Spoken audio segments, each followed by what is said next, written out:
In my third video, I am going to focus on another aspect of Oregon's demographics, and one that has been currently in the news. Are Oregon's congressional districts after the 2020 census gerrymandered, or are they more or less fair? Is Oregon gerrymandered? And if it is there a way to make maps that aren't gerrymandered? I believe there is, and in this video, I will try to give my answer.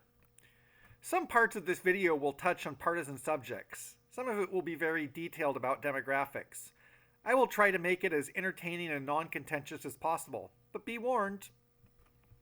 In the 2020 census, Oregon's population had risen enough since the last census that Oregon was due for a new congressional district, going from 5 to 6 districts. Since 1990, Oregon's 5 congressional districts have been in a pretty simple pattern. The Portland area was divided into a western and eastern part, and that was 2 of the districts. The Mid-Willamette Valley, including Salem, out to the coast with a 3rd district.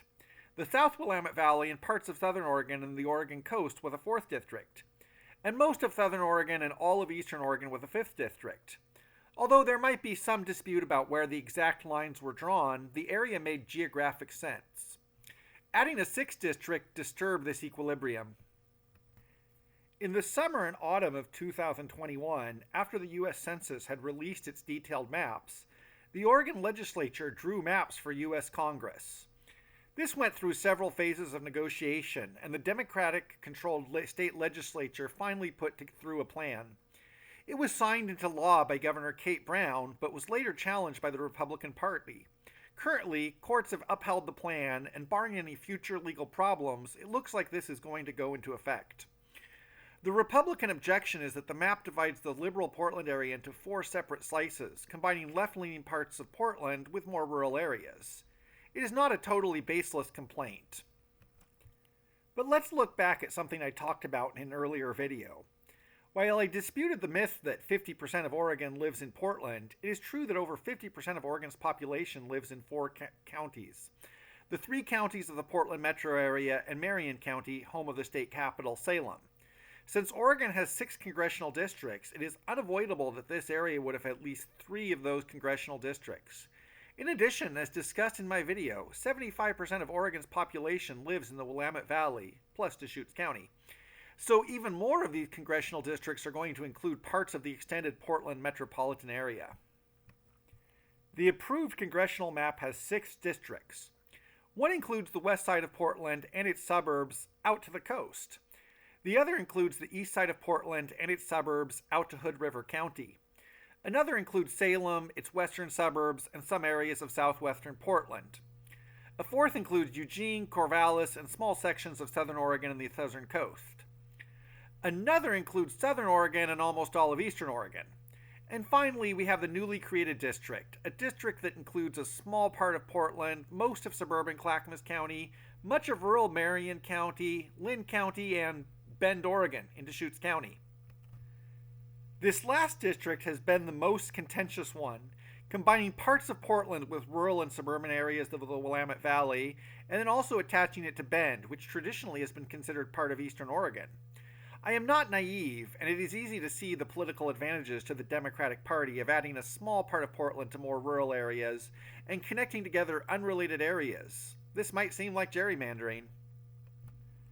One thing to remember, though, as discussed in the first video, is that while the cities of the Willamette Valley outside of Portland might be conservative compared to Portland, the area on the whole is still left-leaning compared to the nation as a whole. Also, while these areas might be rural compared to most of Portland, they are still connected to the Portland area by services such as healthcare, transportation, and education. Rather than come up with a theoretical example of what would happen by making the Portland-containing districts as small as possible, I will use an actual example and demonstrate its drawbacks, the proposed Republican plan. This plan puts Portland into 2 small congressional districts, which at first seems to make sense, presenting these 2 compact districts. It also includes Clackamas and most of Marion County into 1 district. But then things get a little odder. Most of the Willamette Valley and the coast, all the way to the North Portland suburbs, are in a district together. Eugene is separated from the rest of the Willamette Valley and put into a district that includes Medford, or at least half of it. Not coincidentally, this plan also divides Salem in 2 and Medford in southern Oregon as well. Although these smaller urban areas are not as liberal as Portland, they are still more liberal than surrounding suburbs and rural areas, so that the Republican plan dividing them in two, as well as dividing liberal Lane County in two, is not coincidental. Although the approved Democratic plan was criticized for combining Portland with Bend, the Republican plan divided and combined different parts of the state together artificially as well. So this is where I reveal the secret of how to undo the gerrymandering of Oregon's congressional districts. Just gerrymander them further. But more seriously, making a congressional map of Oregon communities that neither divides communities or joins disparate communities together seems to be impossible. Especially since, in Oregon, cities can cross county lines. A map can keep cities together or keep counties together, but it seems impossible to find a map that would do both. Many communities in the area have natural economic and social interests, but are not large enough to have a representative of their own, so must be connected to a larger area, and sometimes split up. For example, the North Oregon coast is a region that is naturally a community with its own interests and own economic basis, but it only has 120,000 people, not a small amount of people, but about 1/6 the size of a congressional district. In the approved map, this area is split between a Portland area and Eugene area district. It isn't a perfect solution, but there isn't an easy answer for how to do this. In many ways, it resembles a game of Sudoku or a 15-tile puzzle.